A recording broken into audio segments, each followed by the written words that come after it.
What's up Mobber? Bon bah, tu l'as vu en intro, on commence enfin le projet 2020, place à la magie. Waouh, quels effets spéciaux. J'ai investi pour 2020, t'as vu? Bon allez, je te présente tout ça en détail. Alors, ce projet 2020, qu'est-ce qui va se passer? Ça va être la fabrication, l'amélioration d'un cadre de 103.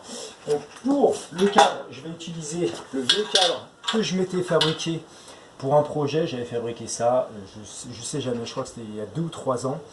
De manière à ce que tu te remémores, je te mets un extrait. Et que ça fasse le tour pour que ça rejoigne ça, de manière à ce que le réservoir soit supporté par les barres de renfort et que ça solidifie mon...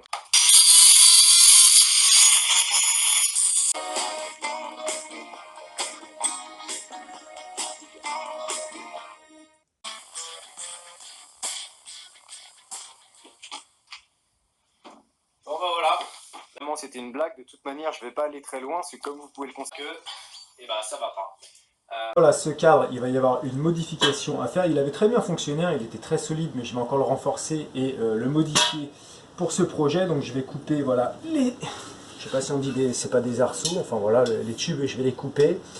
Je vais remettre une poutre centrale, comme j'avais fait pour le Café Racer, une poutre centrale de là à là. Il y aura encore 2-3 modifications qui vont être faites, mais ça ce sera au fur et à mesure en fonction de comment je vais avancer sur le projet. Ce projet, je ne suis pas encore vraiment certain de comment je vais avancer dessus, parce que pour l'instant j'ai une certaine idée de comment je vais faire la bécane, mais ça peut changer. J'hésite un petit peu entre deux styles. Je vais te montrer sur papier comment j'imagine faire ce projet. Alors voilà, j'avais fait des croquis sur Instagram. J'avais montré un petit peu les idées de base. Donc là, tu vois la mob, juste le cadre, donc sans le réservoir. Et à l'arrière, il y aura cette espèce de bras oscillant racing avec un amortisseur relié directement à la poutre centrale de la brelle. Pour la finition, pour le global, il y aura une coque par-dessus qui prendrait tout. Donc difficile de montrer en dessin. Enfin, en gros, ça ressemblera à ça, quoi. Ça ressemblerait un peu à une sorte de motocross, café racer, scrambler. C'est très difficile de vous montrer. Donc voilà, avant-après. Et ou bien aller dans l'esprit plutôt classique, ce style de scrambler dans le genre, hein, pas la même chose, mais dans le genre. Mais idéalement avec voilà une coque qui recouvrirait tout, un petit peu comme les dirt trike.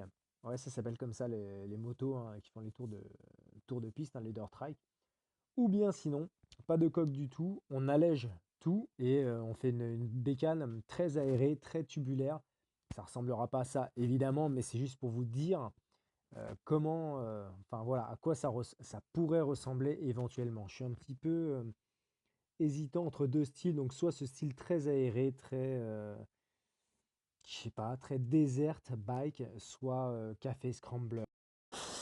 Voilà, donc tu vois à peu près à quoi ça va ressembler. Donc soit avec une coque, soit type Mad Max, mais ça peut encore changer. En fait, j'ai 10 000 idées, mais j'ai du mal à les représenter sur le dessin. Donc je vais laisser le projet mûrir pour vraiment être certain de la forme finale que je vais lui donner. Mais voilà, ce sera vraiment typé un peu cross. J'aimerais idéalement pouvoir faire des wheelings avec cette brelle. Ce sera voilà une sorte de cross, route café racer cross, chelou chelou. Et pour commencer ce projet, ce que je voulais, c'est avoir réuni suffisamment d'argent pour acheter les premières pièces, notamment les pneus, les chambres à air, les roulements, tout ça. Parce qu'il est important que j'ai les roues pour pouvoir, voilà, quand je vais modifier le bras oscillant arrière, voir si ça correspond, mettre la fourche, plein de choses, il faut que je puisse me rendre compte. Donc j'attendais d'avoir les pièces pour commencer. Elles sont là. Ce que je vous propose, C'est qu'on fasse un super unboxing.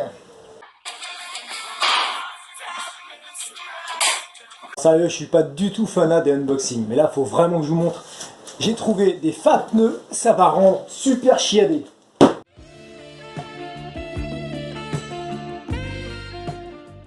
Ok, donc je te fais pas le détail des chambres à air, un axe de pédalier, tout ça on s'en branle, tu connais déjà, les roulements, tout ça, mais surtout voilà, les pneus, normalement, ça passe parce que j'ai déjà vu ça chez un mobber, j'avais vu sur France Mobilette, et donc c'est des énormes pneus de trial. Donc avec ça, ça va vraiment lui donner un style super chiadé. La marque c'est Kenda, et normalement j'ai pris voilà en 2,75 17, donc ça va aller sur mes jantes à hélice. Je pense, je vais peut-être en chier un peu à le mettre, mais bon, ça va rendre super fat, super agressif pour le look que je veux lui donner. Pour les jantes, donc ce sera des jantes à hélice. Un grand merci à Nicolas Zorel des Meules d'Aquitaine qui me les avait données. Je savais que ça me servirait un jour. Je les avais repeintes et emballées.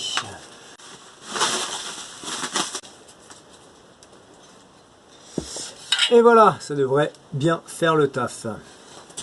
Écoutez les gars les filles, on va commencer par mettre les pneus, les roulements et tout ça et bidouiller le bras oscillant pour être sûr que tout s'adapte, s'ajuste. Donc voilà, il va falloir cintrer du métal, le souder, faire des renforts, faire tout ce qu'il faut pour mettre les amortisseurs et tout ça comme sur les dessins.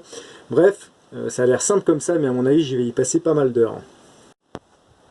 Et vous l'attendiez tous, Gwen la mobeuse. Gwen, explique-moi, qu'est-ce que tu fais là? Je badigeonne. Tu badigeonnes? Alors au lieu que ce soit du poulet avec du beurre, c'est un pneu avec du liquide vaisselle. Voilà, solution savonneuse. On est d'accord, c'est indispensable d'être à deux pour monter ces pneus. Hein. Ah ouais, sinon tu foirerais tout. Ça marcherait pas. Je m'énerverai comme d'habitude. Ah.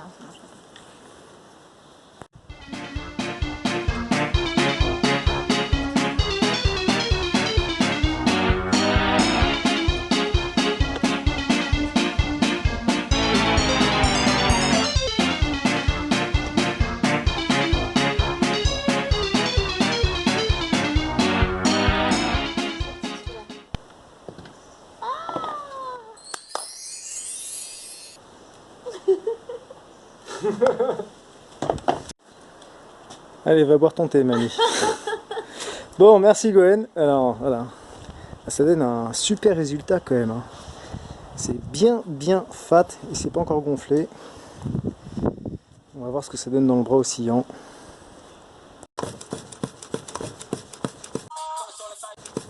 The length of your stroking. Now that your penis. Blague de beauf, mais il fallait que je la fasse. Commençons par le commencement. Je vais virer ces parties-là.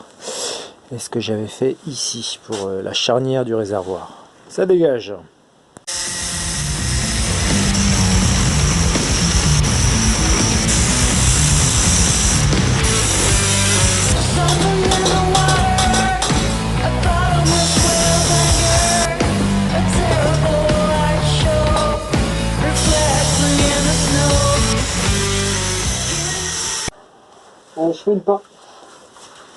Je fais une parenthèse.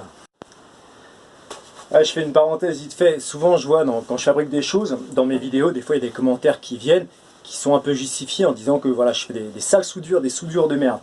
D'accord, mes soudures sont moches. Mais déjà, c'est pas mon job. Mais ce qu'on demande à une soudure, et ce qui est important, c'est qu'il y ait bain de fusion et que la pièce soit soudée, les pièces soient soudées entre elles.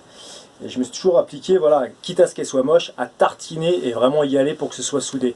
Et tu vois, ça c'était mes premières soudures, enfin je débutais. Et voilà, hein, il y a eu bain de fusion, tout est complètement soudé avec le cadre.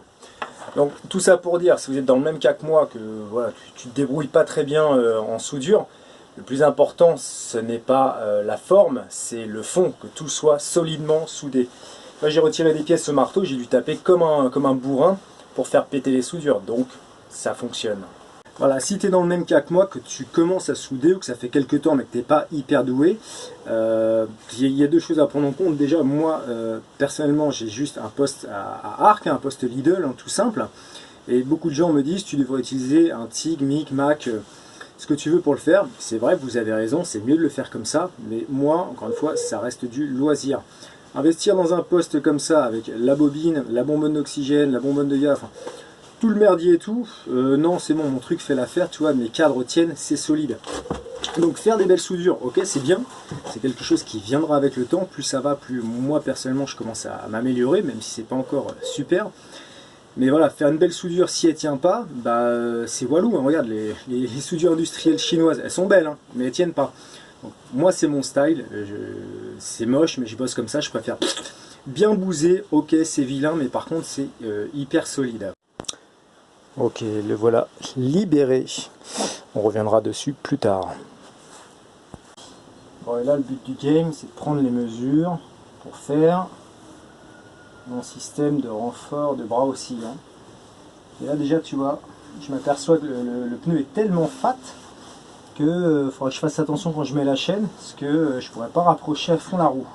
Ça touche déjà le bras oscillant. Je te montre.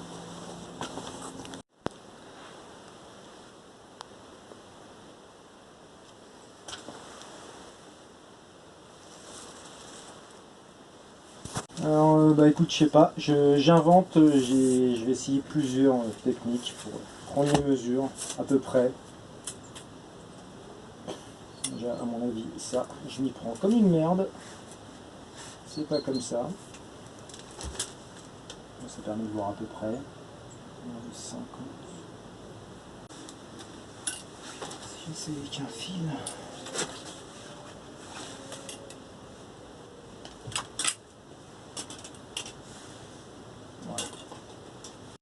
Maintenant on va chercher les matières premières, direction mon stock de ferraille de merde.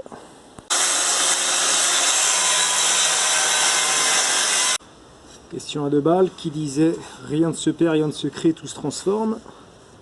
Alors le game maintenant, on va sortir notre ami la centreuse.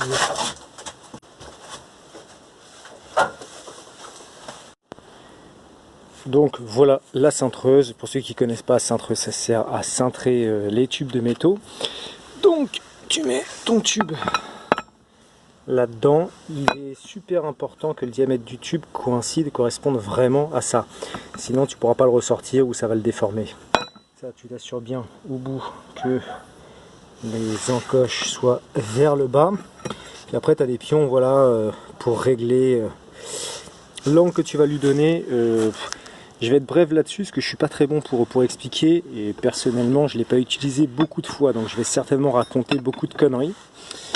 Tu vois, par exemple les tubes là qu'il y avait donc pour le premier prototype, bah, je m'étais servi de la cintreuse pour les cintrer, pour leur donner cette forme là. C'était exactement le même que celui-là, même diamètre, même chose. Donc voilà, le résultat est plutôt correct. Donc maintenant voilà, il va falloir que je fasse mes marquages, que je positionne mes pions comme il faut pour voilà, lui donner le bon angle que je veux. Et puis également il va falloir que je chauffe au chalumeau la barre de fer pour que le métal soit plus tendre. Idéalement il faut le remplir de sable, boucher les deux extrémités pour pas que le sable se barre. Et quand tu vas la tordre, ça évitera de plier le métal.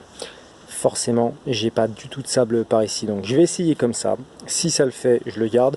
Si le métal est trop plié, et ben quand la prochaine fois que je retourne en bord de mer, je choperai du sable et je le referai.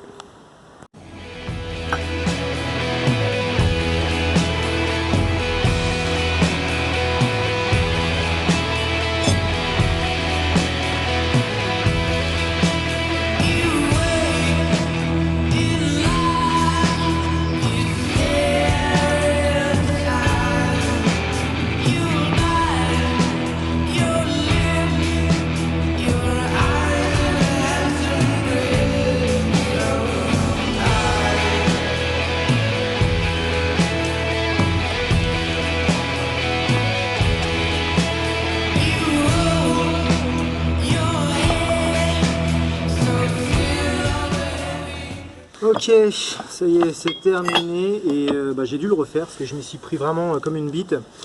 J'avais oublié qu'il faut prendre toujours plus long en définitive pour la marge d'erreur et jouer avec le cintrage. J'avais pris la mesure exacte, donc il n'y avait pas de marge pour manœuvrer et donc du coup ça a tout trop cintré, quoi, trop plié. Le deuxième est déjà beaucoup mieux, donc j'ai pris voilà, plus long comme je viens de dire, je parle un peu pour rien dire. Allez, next.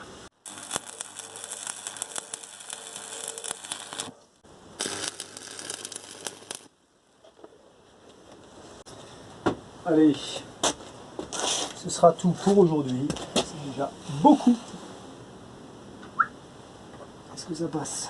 Ça passe. Voilà. Rien ne touche, on est bon. Donc ce qui va se passer ensuite, je vais peut-être faire un petit renfort ici. Mettre une tôle épaisse pour renforcer. Puis je pense que ça fera stylé. Et ensuite, il faudra que je fasse, je vois si c'est possible, que je fasse des pattes ici pour que ça aille sur le cadre avec le système de suspension. Voilà. Donc voilà le bestiau, mon ami. Il reste encore beaucoup de choses à faire dessus, hein. Tout à fignoler. Là, c'est juste pointer et commencer à coordonner, mais c'est loin d'être fini. Voilà, les gars, les filles, c'est tout pour aujourd'hui. On a fait quand même pas mal de choses dans cet épisode. Il en reste encore énormément à faire. Là, j'ai même pas fini ça. Il reste encore beaucoup de choses à faire sur le bras oscillant, suspect, fignoler, etc., etc. Je le répète encore une fois, voilà, ne prends pas au premier degré tout ce que je fais. Moi, je suis un rigolo de la mobilette. Je m'amuse, je fais ça comme je le sens. Il y en a qui sont super doués. Je pense par exemple à Culasse Noire, Tomahawk évidemment, Philippe Poulet. Il y a d'innombrables mecs qui sont super talentueux.